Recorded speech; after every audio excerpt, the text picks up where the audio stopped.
At the Scope workshop, we all come from communities with limited resources and communities who have lived experiences. So we bring these experiences together to find solutions that are community-driven.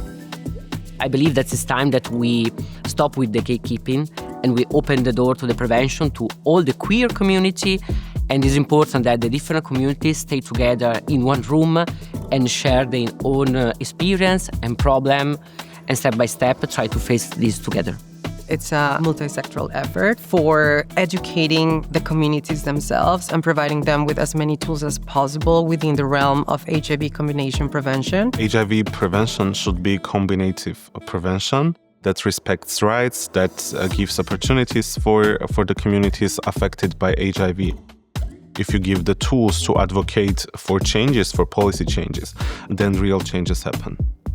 For me, I feel absolutely inspired and grateful to be part of this space where I can learn from the local realities, from regional points of view. After this meeting, there's going to be new alliances and more appetite for cross-collaboration. And this meeting, I think, is covering it all. It really feels special. The major challenge is to find places where test people. The major problem is the stigma and discrimination, and also the money to support our activity, to buy testing and so on. The problem is that the political, the government, the institution doesn't give us the tool to protect ourselves, because sometimes they are expensive, sometimes they don't provide us with the information. A lot of people in our communities, they don't know that PrEP exists, or they think that it's just for gay men or for people that have a lot of sex, but we believe that PrEP is for everyone. When we say everyone, we meant it. It's for everyone. One of the things that the European Sex Workers' Rights Alliance have been able to do this year is publish a research on access to PrEP and all the barriers that sex workers face while trying to accessing it. It's very important to produce around participatory research where sex workers are not only case studies, but political beings with something to contribute at the heart of the organization, because it allows us some entry points around policies and changing the norms, decriminalization, and the eradication of stigma. When sex workers, we try to explain that sex work is work, it gets lost in the debate. In the context of health, it's very clear that we are key populations. There's been studies already that show that decriminalization of sex work could decrease HIV levels globally, and it could be actually one of the most effective measures to reduce it. If we can build the bridge between communities and policymakers or research of service providers, then we will actually might have a chance to impact the spaces that required a change, that require systemic change. We really need to scale up HIV combination prevention, plus programs and services that we know that decrease the risk of contracting HIV for key populations. If researchers and service providers do not deconstruct this stigma and discrimination towards the trans communities, we will unfortunately never be able to understand better the biomedical needs of the communities, and therefore we will never be able to provide a good service that is culturally competent and that actually meets its purpose. At the end of the day, this is a revolution. It's a revolution that comes from a place of knowledge, but most importantly, comes from a place of love. If they don't listen to us, you can count on the fact that HIV is never going to go away, not even if there's a cure.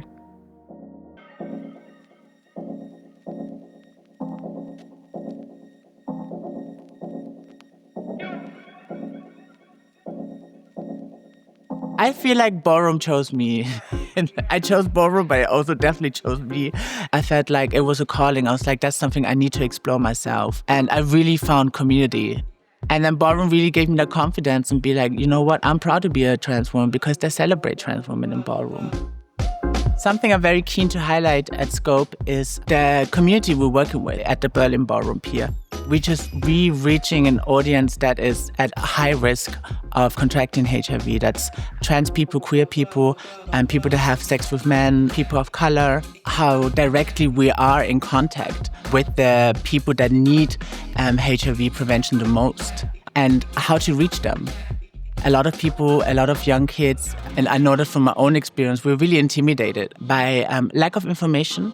Having community role models helps them to develop better practices and healthier practices and attitudes towards HIV prevention. That's something that we can expand upon and even improve with funding, with secure structures. Coming together at Scope with so many people from around the world that work with HIV and deal with HIV, sharing information, sharing experiences from different contexts is so enriching. Just having people all in one room, great solution can be found. So I'm very excited for this and to see how other marginalized communities tackle the questions of HIV prevention. In an ideal world where we could thrive with funding, I would love to see even more people. So hopefully in the future, a Scope project will be bigger and louder. Through my work, I have always seen how solidarity across different movements makes changes. I can say that when we're together, we're unstoppable. We are the most real people you will ever meet because we have paid with blood, sweat, tears, and sperm the price for the privilege of owning ourselves. We are free from the gender norms, and for that reason, we have developed a level of resilience that it's not seen in any other communities. No price is too high to pay for the privilege of owning yourself, baby.